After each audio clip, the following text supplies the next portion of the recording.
मेरा नाम है अमी गणात्रा। मैंने इंजीनियरिंग करा हुआ है कंप्यूटर साइंस में, उसके बाद MBA करा IIM अहमदाबाद से। 15 वर्ष जॉब करा, 4 कॉन्टिनेंट्स में रही, बहुत सारे देशों में काम किया।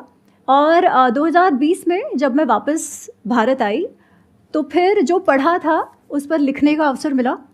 तो महाभारत अनरावल्ड करके जो पहली पुस्तक है वो लिखी, बहुत अच्छा रिस्पॉन्स रहा, सबने बहुत सराहा। उसके पश्चात रामायण अनरावल्ड लिखी। महाभारत से जो हमारी यंग जनरेशन है वो क्या सीख सकती है, इन द सेंस कि अभी तक जो लोग हैं उनके माइंड में क्या इमेज बनी हुई है महाभारत की, और आपने जब ये लिखा और संस्कृत में आपने इसका अध्ययन किया तो ऐसा आपने क्या अलग देखा जो कि प्री कंसीव नोशंस है लोगों के, उससे बिल्कुल ही अलग है? कुछ एग्जांपल्स आप देना चाहेंगे? ठीक है, तो सबसे पहला मैं प्रश्न पूछती हूँ, महाभारत का युद्ध है वो क्यों हुआ? एनीबडी जो भी बोलना चाहते हैं हाथ ऊपर करो। और माइक लेकर के बोल दो। हाँ, माइक दे दो उनको। वाणी की निर्लज्जता। हाँ, जैसे द्रौपदी ने कहा था। क्या कहा था? अंधे का पुत्र अंधा। बहुत बढ़िया। द्रौपदी ने कहा अंधे का पुत्र अंधा, इसीलिए दुर्योधन के ईगो को लग गई, अहंकार चुभ गया और उसके बाद युद्ध हुआ। अगर ये बात सही है तो मुझे एक बात बताओ, लाक्षागृह में जब पांडवों को और कुंती उनके माताजी के साथ जब जलाने का प्रयत्न हुआ तब तो द्रौपदी थी ही नहीं। तो क्यों प्रयत्न किया था दुर्योधन ने? मारने की इच्छा तो उसकी तब से थी ना। द्रौपदी कहाँ आई? उससे भी पीछे जाते हैं। जब पांडव वन से आते हैं पांडु की मृत्यु के बाद, तब भीम को विष दे के मारने का प्रयत्न किया जाता है, तब द्रौपदी कहाँ थी? तो क्या द्रौपदी के कारण ये द्वेष दुर्योधन के मन में आया? पर हम बहुत ही सुलभता से मान लेते हैं कि द्रौपदी ने ऐसे कह दिया, मेल ईगो हर्ट हो गया, सही हो गया युद्ध। क्योंकि दुर्योधन में तो अच्छाइयाँ भी है, ये तो बेचारे को गाली दे दी तो कोई मानेगा क्या? और सभी को लगेगा देखो हमको कोई गाली देगा तो हम चुप बैठेंगे क्या, है ना? फिर हमारे में और एक कहावत है, युद्ध क्यों होता है? जर जोरू जमीन के कारण। यहाँ जोरू मिल गई, जोरू मिल गई तो उस पर थोप दिया। बहुत आसान ना? क्यों? क्योंकि हमें अपने अंदर नहीं देखना पड़ता कि इशू क्या है, हम किसी और को आराम से ब्लेम कर सकते हैं। दोषारोपण किसी के सर पे मढ़ना बहुत सुलभ है। क्योंकि जब हम एक्चुअल महाभारत के अंदर जाए ना, तो आपको एक बात बताऊं, अंधे का पुत्र अंधा ये महाभारत के कोई भी मैन्यूस्क्रिप्ट में नहीं है। ऐसा कुछ हुआ ही नहीं है। ये सब जो वो मसाला डालते हैं ना, वैसा वाला मसाला है, ये फिक्शन है। अंधे का पुत्र अंधा हुआ ही नहीं है। Are you sure about that? मतलब कहीं पर भी नहीं लिखा हुआ? 100%। आप गीता प्रेस वाला महाभारत देख लो, आप भंडारकर ओरिएंटल का क्रिटिकल एडिशन देख लो, आप KM गांगुली वर्जन देख लो, आप कोई भी महाभारत, व्यास रचित महाभारत आप देख लो, उस पे लिखी हुई पुस्तकें नहीं, वो फिक्शन है, वो नाट्य रूप है, काव्य रूप है। जो इतिहास है महाभारत, उसमें ये कहीं पर भी नहीं है। अच्छा, अब ये क्यों महत्वपूर्ण है जानना? क्योंकि फिर हमारा दूसरा प्रश्न होगा कि अगर ऐसा नहीं हुआ था तो फिर युद्ध क्यों हुआ, जिसमें पांडवों, कौरवों के और भारतवर्ष के जितने भी क्षत्रिय थे, पूरे जनरेशन्स खत्म हो गए। दादा, बाप, बेटा, 3 जनरेशन्स जो क्षत्रियों के थे वो नष्ट हो गए। इतना बड़ा वो युद्ध हुआ। ये युद्ध क्यों हुआ? पांडवों ने वनवास भी मान लिया कि 13 वर्ष वनवास जाना है। 13 वर्ष वनवास हुआ, उसके बाद नेगोशिएशंस फिर से शुरू हुए। जब नेगोशिएशन शुरू हुए तो पांडवों ने, युधिष्ठिर ने यहाँ तक कहा कि कुटुंब में, परिवार में युद्ध नहीं होना चाहिए, क्योंकि युद्ध जो है ना वो लास्ट रिजॉर्ट होता है ना? युद्ध में किसी भी, दोनों तरफ की हानियाँ होती है, इसलिए युद्ध नहीं होना चाहिए। तो आप हमें इंद्रप्रस्थ मत दो, आपके पास रखो, हमें केवल 5 गांव दे दो जिससे हमारी रोजी रोटी चलती रहे। दुर्योधन कहता है, सुई का टोक होता है ना, उतनी भी भूमि में नहीं दूंगा। क्यों? क्योंकि मैं इनके साथ जीना ही नहीं चाहता। इतना अधिक मात्सर्य भाव, जलसी जिसे कहते हैं ना, जलसी और अहंकार, इनके साथ जीना नहीं चाहता। तो मेरे अहंकार के लिए मैंने इतने जनरेशन्स को नष्ट करवा दिया। तो फिर इससे हमारा की टेक अवे क्या है? कोई भी निर्णय जब हम काम, क्रोध, लोभ, मोह, मद, मात्सर्य, extreme attachment and desire, anger, गुस्सा, बहुत ज्यादा गुस्सा, बहुत ज्यादा लोभ, लालचीपना, बहुत ज्यादा मात्सर्य, बहुत ज्यादा अहंकार में जब कोई भी निर्णय लिया जाएगा तब हमारा पतन होना निश्चित है। अच्छा बुरा इंडिविजुअल ट्रेट्स की बात नहीं है। जब निर्णय लेने का समय आता है तब आप किस भाव से लेते हो? क्या लोभ में, क्रोध में, मुझे ये चाहिए, वैसा मुझे चाहिए क्योंकि मुझे चाहिए, माय वे और हाईवे, ऐसा डिसीजन लेते हो, या ये मेरे लिए अच्छा है इसलिए मुझे लेना चाहिए भले मुझे अच्छा ना लगे? कैसे निर्णय लेते हो? That determines. अब this lesson is so different from everything else that you heard कि सब में सही है, सब में गलत है। जब आप ऐसे कहते हैं कि सब में वाइट भी है, सब में ब्लैक भी है, तो हम क्या कहते हैं? मेरे में भी तो ब्लैक है, उनमें भी तो था, चलता है। पर जब तक वो ब्लैक रहेगा ना, तब तक ये मत एक्सपेक्ट करना कि आप सक्सेसफुल होगे, हो ही नहीं सकते। सब में ब्लैक है और सब में वाइट है, is it not true? It is true. देखिए, गुण अवगुण सब में होते हैं, कोई भी ऐसा नहीं है जो एकदम परफेक्ट है, परंतु जब डिसीजन लेने की बात आती है तब आप कैसे लेते हो, ये महत्वपूर्ण है। ऐसा नहीं है कि मन में गुण अवगुण नहीं है, सब कुछ है, डिजायर्स है, हमें कुछ अच्छा लगता है और ये सब होना भी चाहिए। जब अटैचमेंट है तो प्रेम होगा, पर जब ओवर अटैचमेंट है तो पोजेसिवनेस आ जाएगी, तो जो संबंध प्रेम का संबंध था वही टूट जाएगा। सेम भाव जब अति हो जाता है तब, इसलिए कृष्ण कहते हैं मन को संयम में रखो। अर्जुन कहता है बहुत अच्छा, संयम में रखो कह तो दिया, पर होता है क्या, है ना? वो कहता है चंचल ही मन कृष्णा प्रमाथि बलवत दृढ़म, कि जो मन है ना बहुत चंचल है, वो वायु के जैसा है कि वायु को हम पकड़ने का प्रयत्न करते हैं ना, मन को संयम में करना वैसे आप कठिन कार्य है। कृष्ण कहते हैं सही है, कठिन तो है ही, असंशय ही महाबाहो, पर कैसे करो? अभ्यासेन तु कौन्तेय वैराग्येण तु गृह्यते। अभ्यास अभ्यास अभ्यास, प्रैक्टिस प्रैक्टिस प्रैक्टिस। वो सिगरेट मुझे नहीं पीनी है, फिर भी मेरा मन जाएगा, मुझे लगेगा नहीं नहीं ले लेता हूँ, नहीं ले लेता हूँ। आप 2-3 बार मन को बोलोगे ना नहीं लेना है, फिर चौथी बार मन नहीं करेगा, है ना? आप कोई भी कार्य करके देखो, असंभव कुछ नहीं है, पर प्रैक्टिस के अलावा कोई ऑप्शन भी नहीं है। आप ये कह रहे हैं कि जो गुण हैं अवगुण हैं वो सब में होते हैं मन के स्तर पर, लेकिन कुछ लोग हैं जो अपनी बुद्धि के हिसाब से चलते हैं, यानी बुद्धि से मन को कंट्रोल करते हैं, और कुछ है जो मन के हिसाब से चलते हैं। So what you are saying is कि it should not translate into action at the level of मन। सबके साथ में वही होता है, यानी काम, क्रोध, लोभ, ये सब सबके अंदर होता है, करेक्ट। बट कुछ उसके बेस पे एक्शन लेते हैं, कुछ उसके बेस पे एक्शन नहीं लेते हैं, यानी वो सही और गलत, धर्म और अधर्म के बेस पे एक्शन लेते हैं। That's what you are saying, right? Correct. और मैं ये भी उसमें कहना चाहती हूँ कि जब आप मन के बेसिस पर एक्शन लेते हो ना, तो उसका कॉन्सिक्वेंस तो होना ही है। फिर कॉन्सिक्वेंस जब होता है तब हम अपने आप को विक्टिम समझने लगते हैं कि सब बाहर की गलती है। नहीं, हमारे साथ जो भी होता है ना, वो कुछ भी किसी की गलती नहीं है, हमारी स्वयं की गलती के अनुसार के हिसाब से ही जो होता है वो होता है। तो we have to start owning our actions and the outcomes. अच्छा, ये जो पॉइंट अभी इन्होंने बोला कि महाभारत जो हुई वो इस वजह से हुई क्योंकि द्रौपदी ने कहा कि अंधे का पुत्र अंधा, और ये हमने देखा भी है, टेलीविजन पे देखा है और इस तरह से सुना है। तो ये कहां से शुरू हुआ? ये मतलब एक इतने बड़े युद्ध के लिए एक फीमेल को ब्लेम किया जा रहा है, और वो सिर्फ एक फीमेल नहीं है, that is basically representative of all females. Absolutely. हम जो फ्रीडम ऑफ एक्सप्रेशन की बात करते हैं, हमारे संस्कृति में ये हमेशा से रहा है। हमेशा से मतलब मैं संस्कृत नाट्य जो 2000-2500 वर्ष पहले लिखे गए, वहाँ से ये है।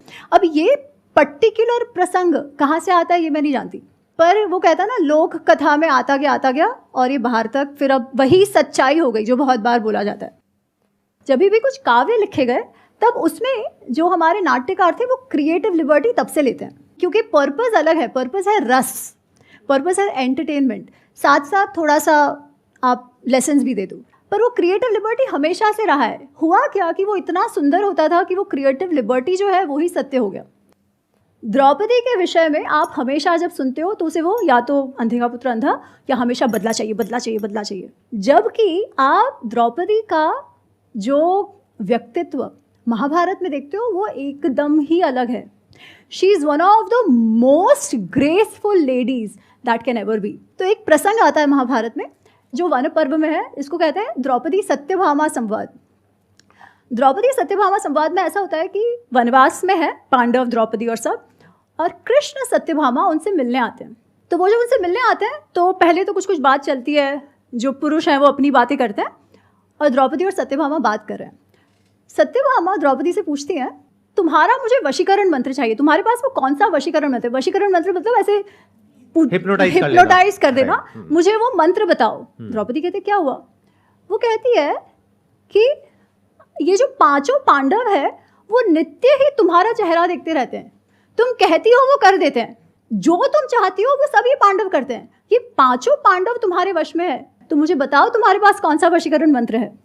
द्रौपदी कहती है, सत्या कोई वशीकरण मंत्र नहीं है, पर तुम्हारी बात सच है कि मुझे पांडव बहुत मान सम्मान देते हैं, मुझसे बहुत प्रेम करते हैं। उसका कारण है मैं अपना जीवन कैसे जीती हूँ। और द्रौपदी जब लोग वो इंद्रप्रस्थ की जब महारानी थी तब अपने रोल का वर्णन करती है।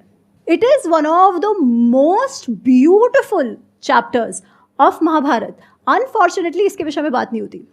वो कहती है मैं सबसे पहले उठ जाती हूँ, जो भी कार्य राजमहल के अंदर होता है, क्योंकि बहुत सारे लोग, लाखों की संख्या में लोग खाने पीने आते थे, उन सबके लिए हजारों की संख्या में सेवक सेविकाएं होती थी। वो कहती है उन सब का नाम मैं जानती थी, वो सब ने कितना कार्य किया है वो मैं जानती थी, उन्होंने खाया पिया है कि नहीं वो भी मैं जानती थी। वो कहती है युधिष्ठिर जब यात्रा पे जाते हैं तब उनके साथ कितने घोड़े, कितने हाथी, कितना वेल्थ, गिफ्ट्स वगैरह जो जाते हैं दूसरे राजाओं के लिए, वो कितना गया वो और किसी को नहीं मालूम, एको अहम अपि वेद्मि, केवल मैं ही जानती हूँ। वो कहती है इंद्रप्रस्थ की जो तिजोरी है ना, जो खजाना है, जो वेल्थ है, वो ऐसी है कि किसी को मालूम ही नहीं, इतनी पूरी समुद्र जितना रत्न उसमें भरे हुए हैं, पर क्या आया क्या गया, पूरा transparency of the treasury, she says मेरे अलावा किसी को भी नहीं है। आप सोचो उस स्त्री पर कितना विश्वास था पांडवों का कि finances of the kingdom is what she knows, और मेरा काम मैं इतनी निष्ठापूर्वक निभाती थी तब भी, while taking care of my family members, बच्चा, सासू, एवरीबडी। इसीलिए पांडव मुझे इतना भाव देते हैं। This is the character of a lady in इतिहास। ऐसी स्त्री को हम बिचारी कहते हैं।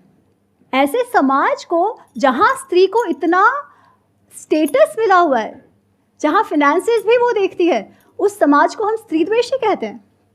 और इतिहास ना जानने के कारण हम हमारे ही समाज को कैसा समझने लगे हैं उसका उदाहरण आपके सामने है।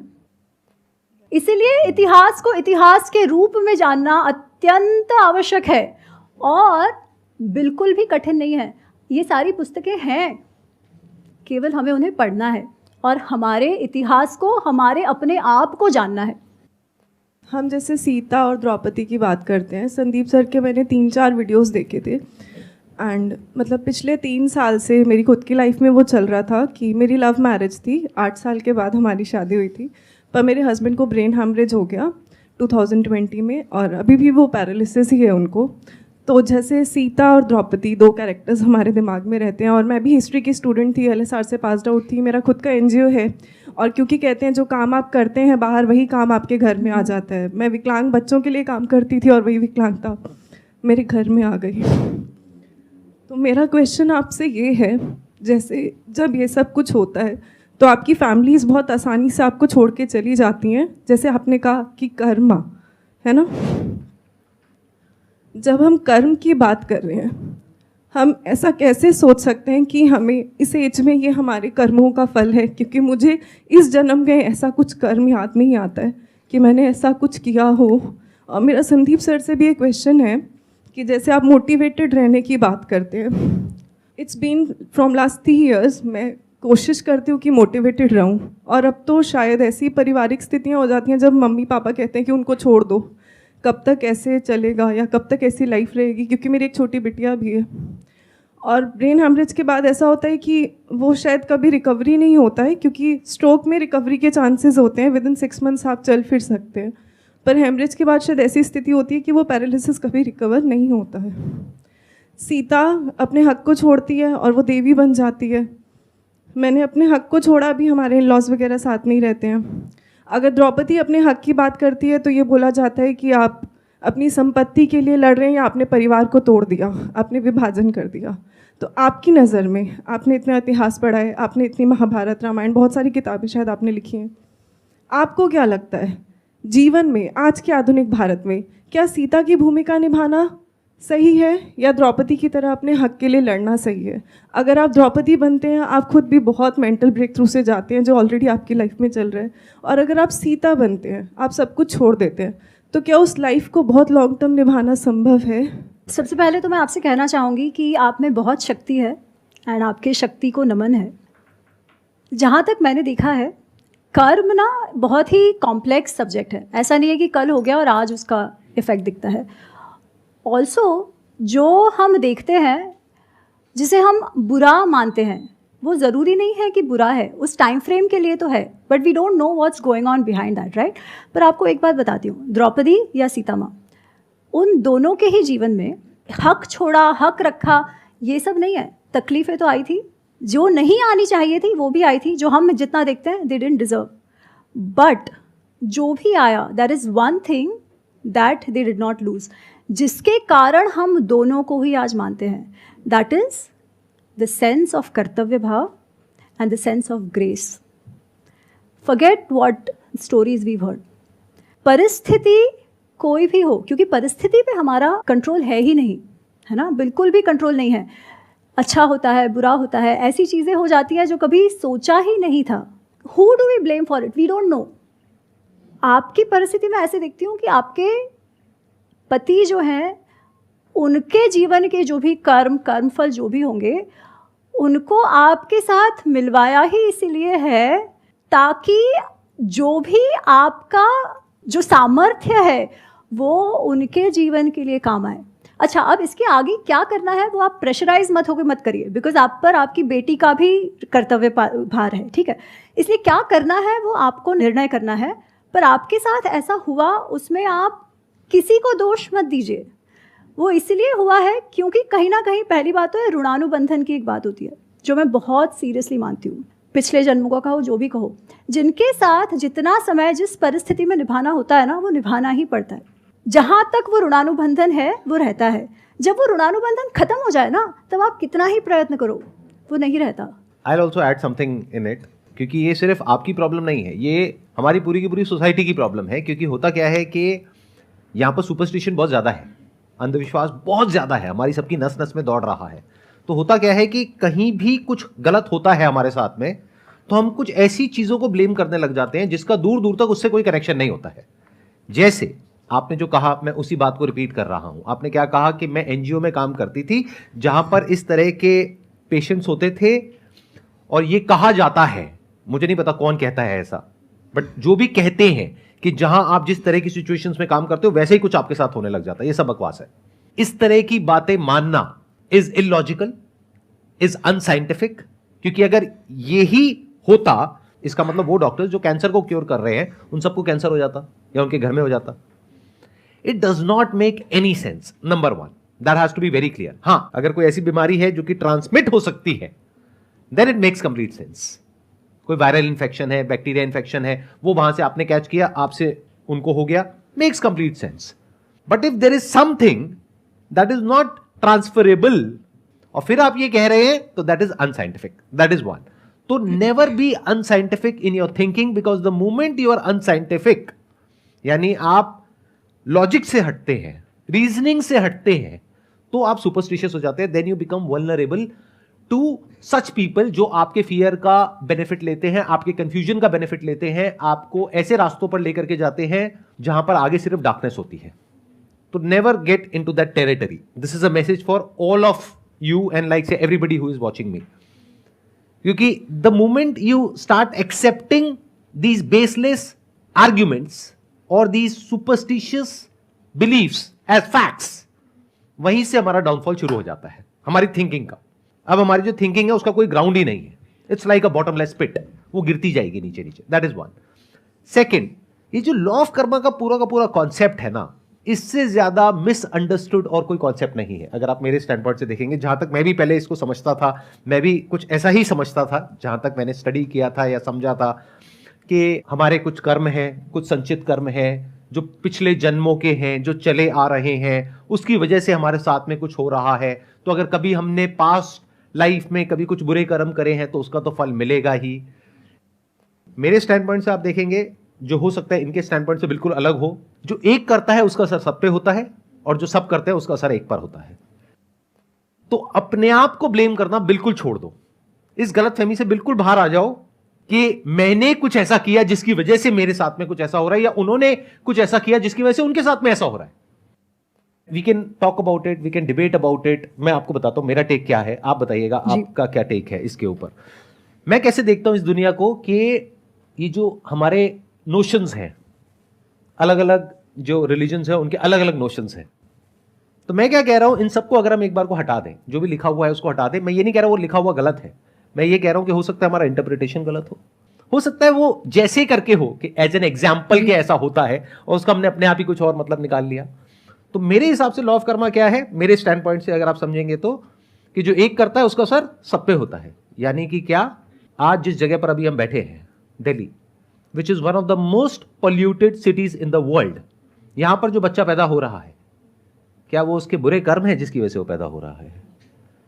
क्योंकि उस बच्चे को पॉल्यूटेड एयर ब्रीथ करनी पड़ रही है, जिसकी वजह से उसको कुछ ऐसी बीमारियां हो गई है कि वो तड़प तड़प करके मर रहा है।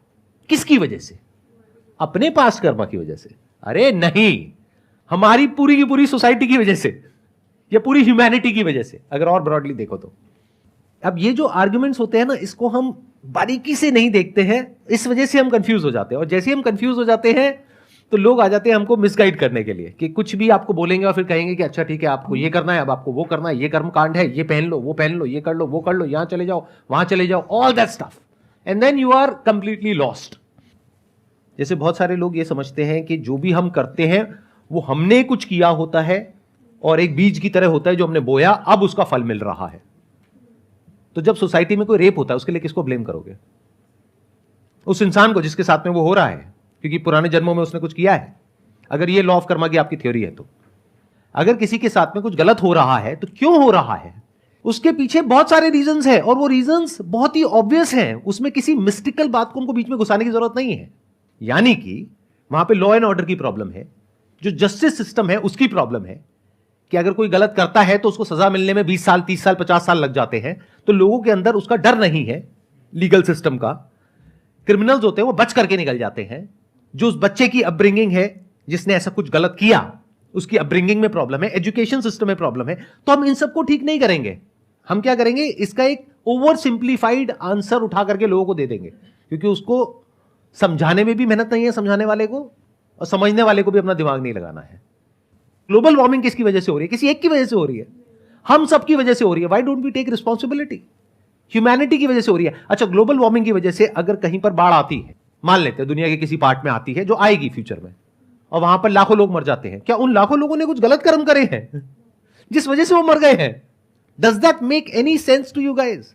तो हो क्या रहा है, अगर ध्यान से समझोगे, ध्यान से ऑब्जर्व करोगे, कि इस पूरे यूनिवर्स में कहीं पर भी अलग अलग कहीं कुछ है ही नहीं। Everything is inter related and interconnected. तो जो भी एक इंसान कुछ कर रहा है, उसका डायरेक्टली या इनडायरेक्टली असर पूरी सोसाइटी पे आ रहा है। आज अगर आप अपने बच्चे की जिस तरीके से अपब्रिंगिंग कर रहे हो, देखने में लग सकता है कि उसका असर वहीं तक है, बट वो बच्चा आगे जाएगा सोसाइटी में, वो हो सकता है टीचर बनेगा या इंजीनियर बनेगा, डॉक्टर बनेगा, क्या उसका असर और आगे नहीं आएगा? अगर उसके अंदर एंगर है तो क्या वो एंगर, फ्रस्ट्रेशन या जो भी प्रॉब्लम्स है वो आगे ट्रांसफर नहीं हो जाएगी? तो क्या एक का असर सब पे नहीं आ रहा है?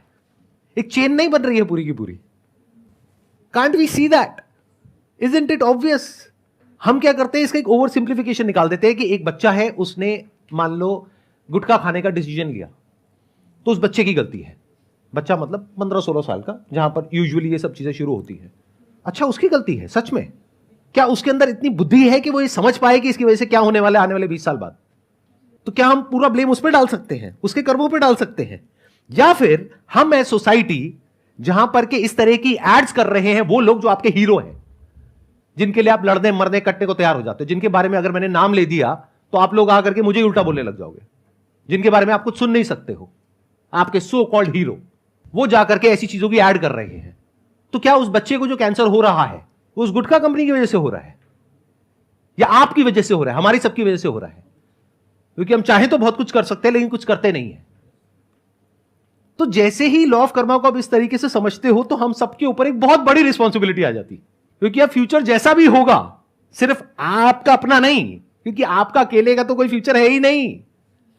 अगर आप किसी ऐसी जगह पे रहते हो जहां पर सब लोग खराब है, उसकी वजह से पूरा मोहल्ला खराब है, तो आप कैसे खुश रह सकते हो? खुद रिस्पॉन्सिबिलिटी लेनी पड़ेगी। आई एम सॉरी, मैं थोड़ा सा इमोशनल हो रहा हूं इस टॉपिक को लेकर के, because it's very close to my heart. आपका क्या टेक है इसके ऊपर? तो मैं आपसे पूर्णतः सहमत हूँ। केवल मैं एक चीज़ और कहना चाह रही हूँ, टेकिंग योर गुड का एग्जाम्पल। ऑफकोर्स कर्म पर्सनल लेवल पे होता है और कलेक्टिव लेवल पे होता है, और इवन जब मैंने आपको सबसे पहले वही कहा कि अपने साथ जो हुआ हो ना, उसमें we don't have to over think कि अरे मेरे कौन से कर्म थे, because we will never know. आपको कभी पता ही नहीं चलेगा कि अरे वो किया वैसे हुआ, नहीं। परंतु ये बात भी बिल्कुल नहीं भूलनी चाहिए कि कोई भी कारण सर, कितनी भी बेवकूफ़ी के कारण, अगर वो 16 वर्ष का बच्चा गुटखा खाता है और उसके माँ बाप उसे नहीं रोकते हैं, तो उसका कॉन्सिक्वेंस तो उसे भुगतना ही पड़ेगा। So while we have to have a social consciousness, individual responsibilities can not be forgotten. ठीक है, आपके निर्णय का जो आउटकम होता है वो भी दुनिया भर पे नहीं थोप सकते। दुनिया पे तो असर होगी, बिकॉज एक का असर सब पे होता है, सबका असर एक पे 100%। पर आपके साथ जो हो भी रहा है या होगा, उसका कॉन्सिक्वेंस और आउटकम आप आउटसोर्स नहीं कर सकते। Few things are in your control, few things are not in your control. तो जहां पे कंट्रोल नहीं है, हाँ, वहां पे हमें रिस्पॉन्सिबिलिटी भी नहीं लेनी मैं है। आपको वही कह रही हूँ, पर जहां पे कंट्रोल है वहां पे लेनी वहां पे तो लेनी ही पड़ेगी ना। Exactly. Let's give big round of applause for. Thank you so much जी यहाँ पर आने के लिए। It was pleasure meeting you, pleasure talking to you. Thank you for sharing your knowledge. Sandeep ji.